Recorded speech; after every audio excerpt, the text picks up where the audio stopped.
Ditreskrimsus Polda Sumsel ungkap kasus tindak pidana korupsi, gawean penimbunan sama pembuatan turap penahan tanah sunyi di Rumah Sakit Kusta Dr. Rifai Abdullah Kabupaten Banjarmasin. Juru kasus ini diamankan dua tersangka Junaidi selaku Direktur PT Palkon sama Rusman selaku PPK di Kemenkes RI.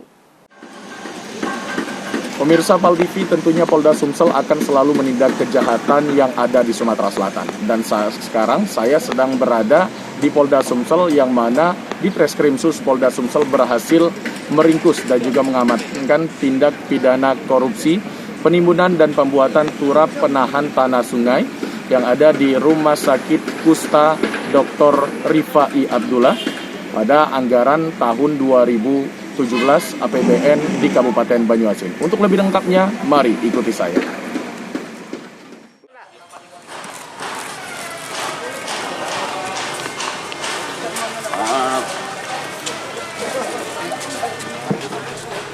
Sudah terjadi tindak pidana korupsi pekerjaan penimbunan sama pembuatan turap penahan tanah sunyi yang ada di Rumah Sakit Kusta Dr. Rifai Abdullah Kabupaten Banjarmasin.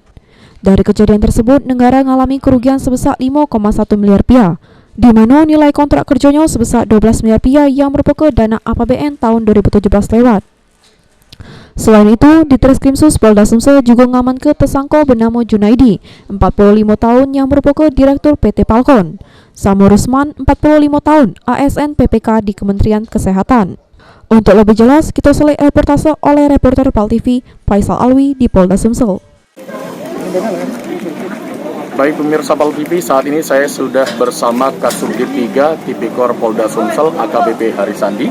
Dan sekarang tentunya kita akan sama-sama mendengarkan keterangan dari AKBP Harisandi mengenai tindak pidana korupsi ini sendiri. Selamat pagi, Mbak. Selamat pagi. Baik, bisa dijelaskan untuk kronologi penangkapan pelaku setelah sampai ditetapkan sebagai tersangka tindak korupsi ini sendiri, Mbak?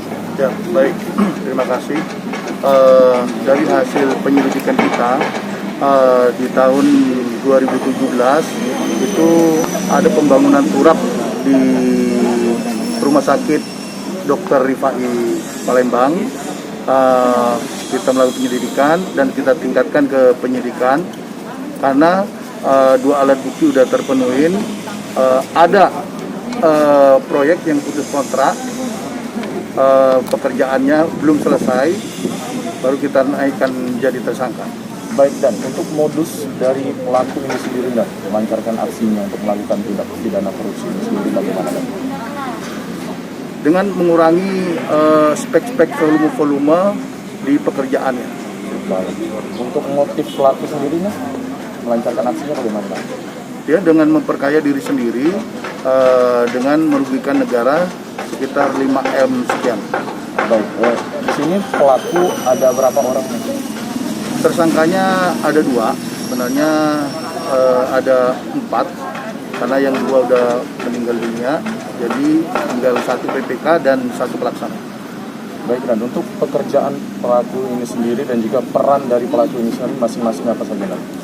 Ya, yang pertama sebagai pelaksana, yaitu kontraktornya, terus yang kedua adalah PPK-nya.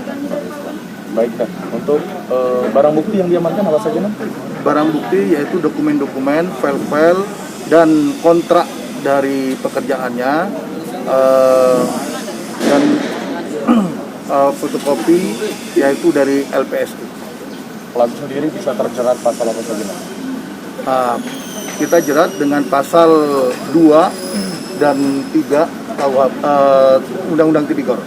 Baik, dengan ancaman? Ancaman paling sedikit 4 tahun, paling lama 20 tahun. Baik, terima kasih atas waktunya, dan baik pemirsa PAL TV, itulah tadi keterangan dari AKBP Harisandi selaku Kasubdit 3 Tipikor Polda Sumsel.